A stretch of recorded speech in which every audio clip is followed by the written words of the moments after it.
What's up, Lucky Gamers? It's Lucky Lux. Now, today's video, I'm just going to go ahead and put a disclaimer, is not exactly for free-to-plays and low spenders. This is going to be a video catered to those of you who like to spend a little money. We're going to be talking about Portrays today and the next upcoming characters and which ones you should be looking for if you are, because I get asked this question a lot. So I want to go ahead and answer it. So let's go ahead and get into the video.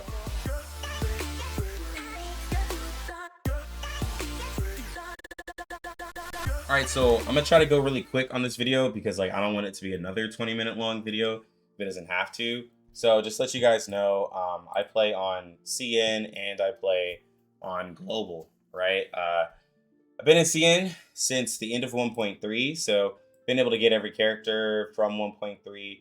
I've gotten Black Dwarf, 37, 6, Spathodea. I got my Ulu, right? So I've gotten everybody, been able to get other characters. I have new Babel. I have Lilia, so I've tested out the team. For those of you who are asking, I've used 6 in my raids. I got Black Dwarf 3, so I've been able to see her power. I've gotten Spathodea, tested her from P0 to P3, tested 37 from P0 to P3. I've also used 6 from P0 to P2, right? So just let you guys kind of know my background in CN. And then in global, I've gotten every character, but I only get the banner characters at P0 because I still want to have a relatable account while also still having every character, right? So I can kind of speak from a different thing. I don't have every character in global, but I'm gonna get every banner character, right? So for some of you who might not know who I am, just letting you know where I'm at, right? So today's video again, we're talking about Portrays, right?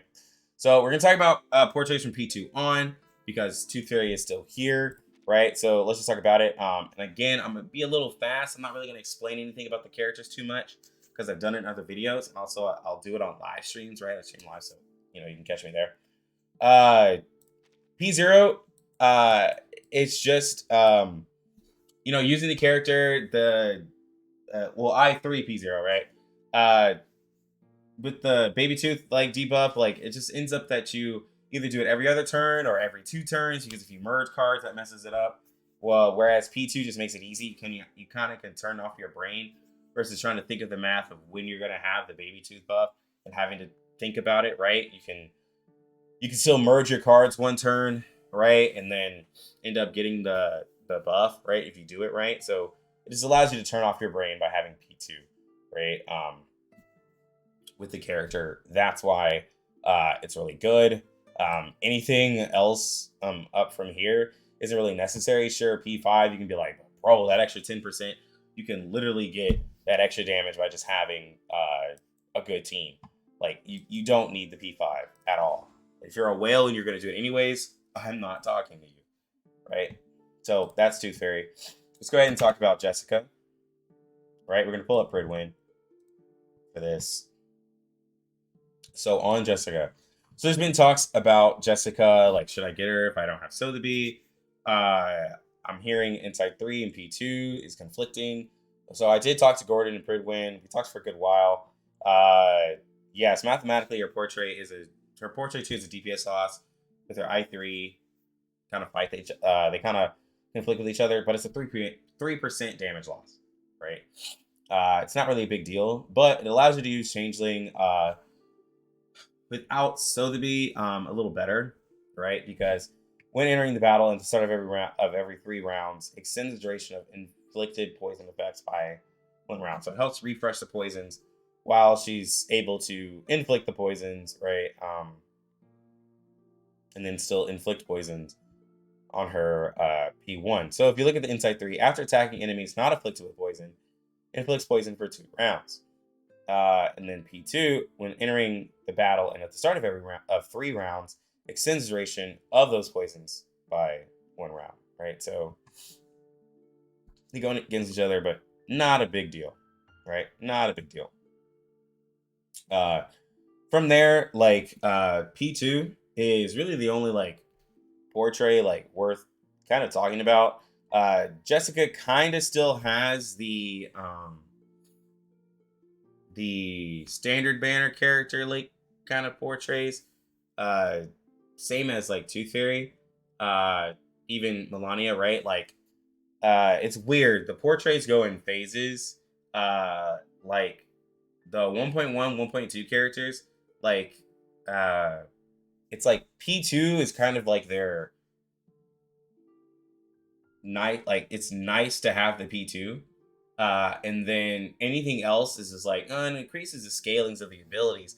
Like that's fine, but it doesn't really change anything in the count, right? It doesn't, like if they would have had this P2 and then P5 increase it by like 2 rounds or something like that, like then I'd be like, oh, they're going with the newer portrait scaling, but it doesn't, right?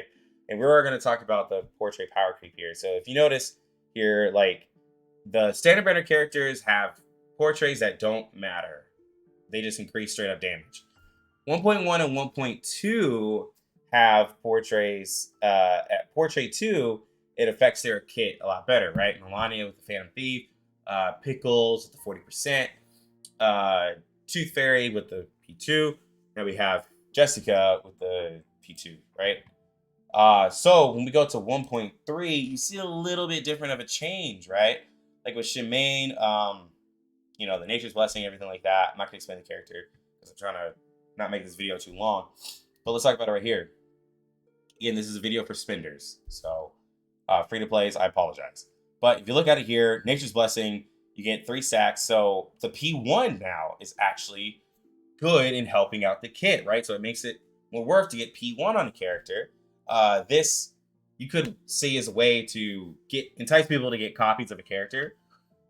Which does this benefit free to plays and low spenders? Well, if you end up doing a double pull and you get a P1 of the character, or you get it early, right? Because you're, building pity. You get P1 on this character. Now you're like, yo, now I get 5 Nature's Blessing stacks. So after I ult, I get the ult right back, right? So, so that's how it can kind of help. But then, like, if you do P2, you get a 40% buff and crit rate, which helps out because this character converts crit damage. And then if you're gonna like go all out on the character, you do P5, then the ult has 100% extra damage. So you get 40% from P2 to P5. And of course, this increases like his damage. He still has those portraits that increase like his damage, but this is like most of his portraits are about just like really helping out his kit. With it, right? So this is kind of like that portrait power creep that we were going to talk about on the podcast. And I think Steambun made a video, maybe Cocky made a video. I think Justin made a video about them. If they didn't, then hey, whatever. But this is where you can kind of see the portrait power creep. Because P1 is amazing, P2 is amazing, P5 is amazing, right? So you can see it. It affects the kit a lot more. Like, these damage increases, don't get me wrong, they're great, but affecting the stacks the character is building is a lot more effective. Because, as you see, from the characters are different, because from 1.1 on, all of these characters have stacks that they gain that interact with their kit. Every single one of these characters have a form of stacks, right? Phantom Thief, Clarified, Nature's Blessing, Poison stacks, right? So Jessica's not as much. Sorry, so not every character, but she also had her Poison stacks, right? Stacks with her planets, Eureka stacks, and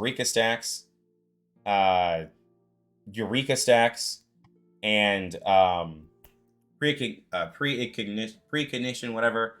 Spathodea has stacks. I can't remember the names of them, but just something to call out depending on where you're at in the video. But let's go to Black Dwarf. Black Dwarf with her portraits. Let's look at the character, right? So P1 up to 4 stacks instead of the 3, right? This is where P1's really good. If you like the character, you end up getting P1. Not a bad idea. So if you're like, low spender, maybe $50 a month or, whatever, and you're like, I really want Black Dwarf. If you end up getting the P1, it's a great upgrade, right? It increases the amount of leech rate stacks you can get, penetration stacks that you can get. If you end up using the ult, it increases the amount of skill power that you can get, if you can make that work for you, right? P2 gives you 3 stacks in the full moon, which gives you better spell empowerment, gives you a lot easier way to get your full moon stacks, and then P5 gives you 4 stacks of full moon and extra skill power. But wait, the P3 and the P4 increase the amount of amount that you get per stack on the penetration rate and leech rate. So Black Dwarf is actually a character where every single portrait is a huge upgrade. You increase the stack and the damage of those abilities. That is crazy to me, right? Like, absolutely crazy. It really helps out the character a lot. So whatever portrait that you get on a Black Dwarf is good. I would say P1 is a decent upgrade. P2 is an even better upgrade. Then P5, if you do it, is great. But if you end up having a P3 or a P4, depending on how much you're going to whale, it's a good upgrade as well, right? Just wanted to show that. And again, portrait power creep. Every single one of these portraits are actually decent. They help out the character versus kind of being like a meh upgrade, right? Now we're on to 1.4. Now 37, let's be honest. And I love 37. She's my favorite character, which is why I feel like I can speak harshly on her. At P0, the character is decent. Okay, I'm just gonna say it. Character's decent. She's a sub DPS. She is a sub DPS, not a hyper carry. 37 at P0 does not compare to any of these characters that were released that are DPSs. Doesn't compare to Black Dwarf. Doesn't compare to Jessica. Doesn't compare to Spathodea. Doesn't compare to like even Shamane in damage. Right? Just gonna put it out there. Doesn't compare. But the thing is that she's an AoE character and she has an ult that doesn't damage. So this is why I'm putting her at sub DPS levels. Now with her ult, she's able to increase the attack percent of other allies, and with her enlightenment, she's able to increase the damage of her next incantation. She has 2 stacks of this. So she's able to increase her next abilities by 100%. So this is where, like, if you're gonna ult, you kind of want level 3 of your abilities because you get the maximum amount of damage out of it, right? And then you get, Eureka as well to help do that follow-up attack. So with the Portrays P1, it's a good upgrade. It gives her 20% extra crit rate because she gets 20% here at I3. It allows her to crit or Genesis damage. This is what makes the character really good. Is being able to crit Genesis damage, because depending on the enemies that you're fighting, Genesis damage does really well. Now, because I have my 37, sometimes Genesis damage doesn't do that well. Sometimes Genesis damage is like 1,000 whatever extra damage, but it's extra damage, right? And it can crit, so it helps out in AoE situations. Like other than the Hydra raid boss, like I didn't really like using 37 as much, but she's able to be used anytime the like boss has like ads or whatever, and you need to like clear those for free while also hitting the boss. 37 is there. Like that's what 37 is great at, is that you can clear out ads without really affecting your damage, because you can do your single target skills on the boss and eventually use your curve mapping or use your follow-up attack, and you can clear out those ads, which will do a lot of damage to them, right? The P2 increases the follow-up attack. It gives it 60% extra mental damage. You get 40% extra Genesis damage.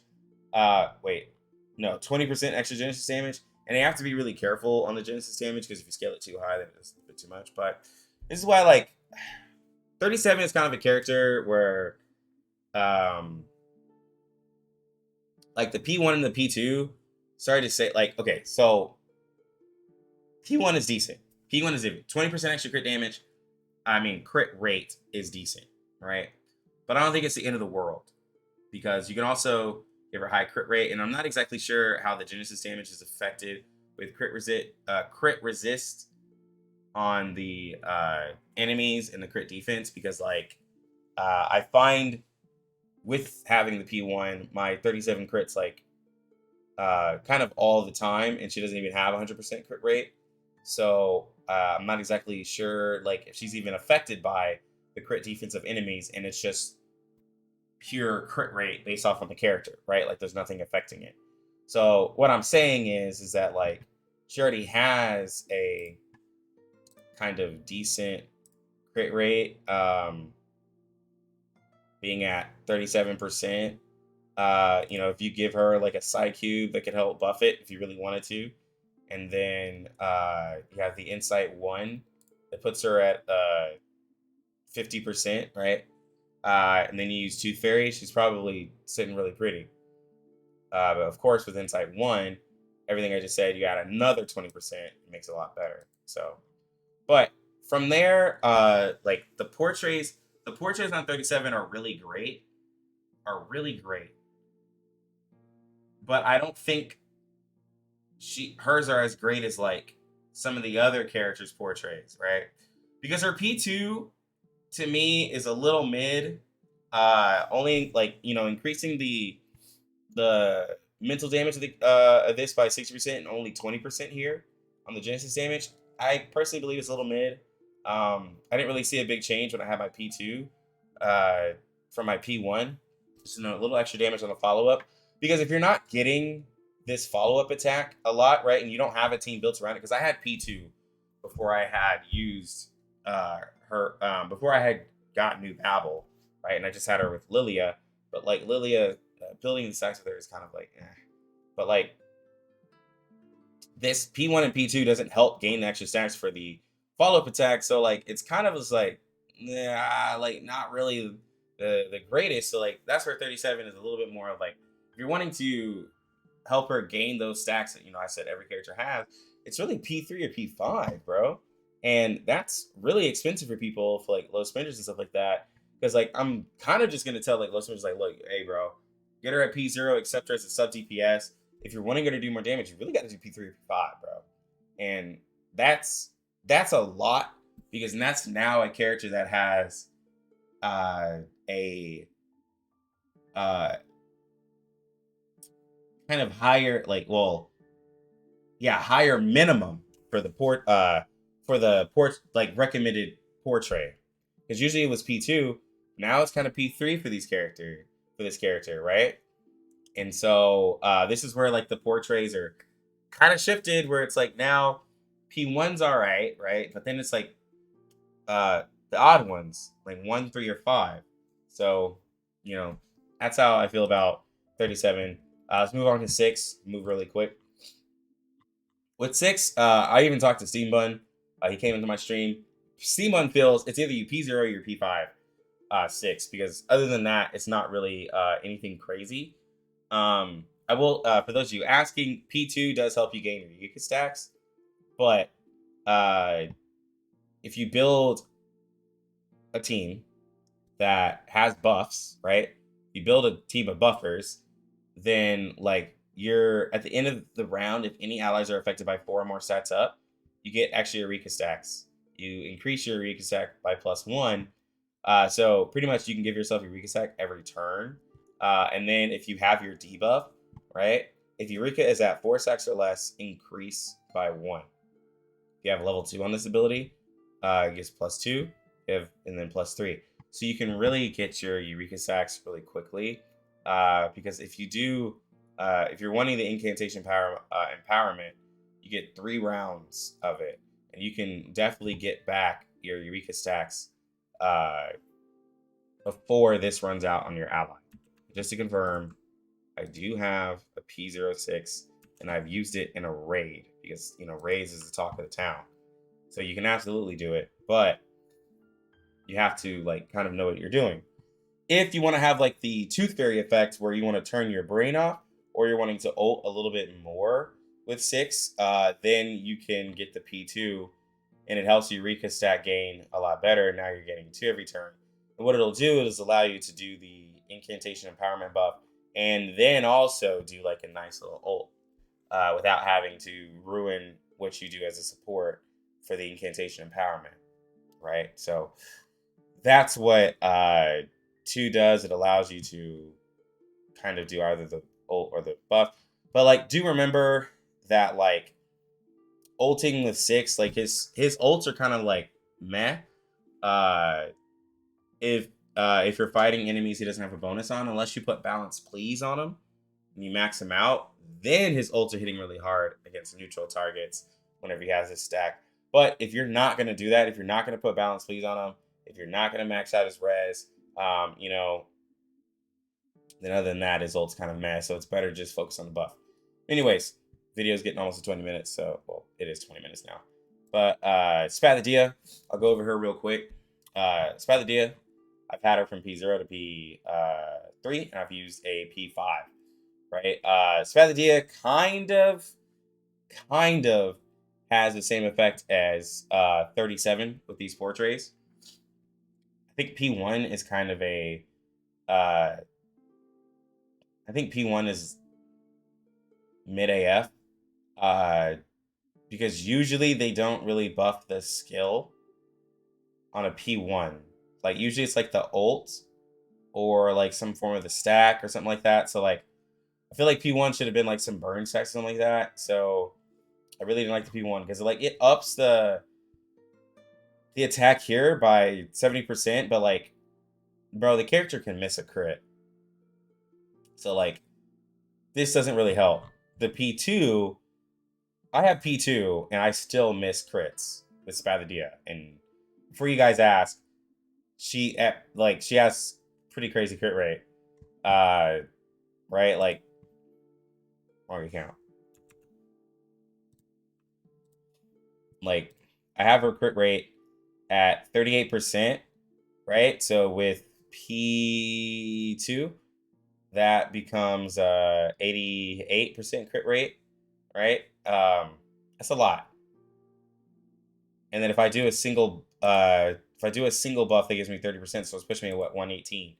If the enemy has, like, you know, crit defense, like, you know, of course that lowers it, but I'm still like over 100%. You know, one person could be like, "Oh, we'll use Toothfairy with her." I think that's the wrong move. I think using Toothfairy Spathodea is the wrong move. I think Med's Pocket is the best one. If you want to hit me up in the comment section, I've literally done raids with her. Having like a Toothfairy just isn't it. Especially with the character not having any sort of sustain, anything like that. And then typically the raids that Spathodea is stronger in, Toothfairy is going to get hit harder. So yeah, anyways. But the P2 is a nice change if you're going to like Spathodea and you get her. It's kind of be like P2 Melania. The character just performs a little bit better, right? If you were to accidentally get lucky and get the P3, that's a huge increase, actually. She's a character where P3 and P5 are the bigger increases. It actually changes how you approach the character. Steam Bun. I don't know if Steam Bun actually increases Portrays on his. I think he just has P2. But it's supposed to be not have P3. And I think Jaskin has P5. But increasing the crit damage here, you're going from 80% to 140%. That's a big upgrade on the P3. So like she's one of those characters, like if you're in Genshin, right? Where it's like if you go for the P2, like Raiden Shogun, it's like if you went for the P2, might as well go for the P3 because it, the C2, might as well go for the C3 because it was like increases the ult you had the armor ignore on the C2 for Raiden Shogun. So like this character is like it right here where it's like P2, you might as well P3, you know what I'm saying? But it changes the character because like now if you have like P2 or P3, now that's a reason to use Ulu. At P0, there's not really a reason to use Ulu. Because she can apply burn on her own, and she's just better off being a straight up crit character to where like it's a little better to use Toothfairy because you can't get the crit as high. But then I would probably change the Psycube I'd use, and I'd probably use Thunderous because she's such a crit character, and you want to make sure she guarantees crit. And I know that Thunderous on paper is worse, right? But being able to get that like crit rate like higher and that crit damage, being she's a full single target character, helps out a lot because it puts her at 52, and then the portrait adds another 25, puts her at 77. Level 2 of the ability, you're over. Yeah, you're over 100%. No, level 1 of the ability, you're now over 100%. So that's why like Thunderous is a little bit better. And yes, the character loses like attack, but like uh, I'm just saying in terms of just a guaranteeing that she hits a crit. I think at P0, Thunderous is a little better. I've not done the math, but in terms of crit consistency, being that she's a character who really wants to crit, to where these abilities have if you get to P1, you get 70% extra crit damage. You really want to guarantee that she crits, guys. So that's just my personal opinion. But if you get to P2, then her Portray is a better option for her. If you do P3, right, and you can get that crit rate. But anyways, this video is again kind of long. When Ezra comes out, I'll put a separate video for Ezra's Portrays and the character, right? And then we'll probably refresh this video like later on. But again, guys, this is kind of my take on the recommended Portrays. From what I've seen, I've used an account that has the Portrays. Kind of did a little bit of research, and I'm using my own account. So hopefully you guys enjoy the insight that I have for the spenders. And if you have anything to say, let me know in the comment section. You can always talk with me on live streams. You can always talk with me in Discord and everything like that. But I'm going to get out of here. You lucky gamers, have a good one. Lucky Lux out.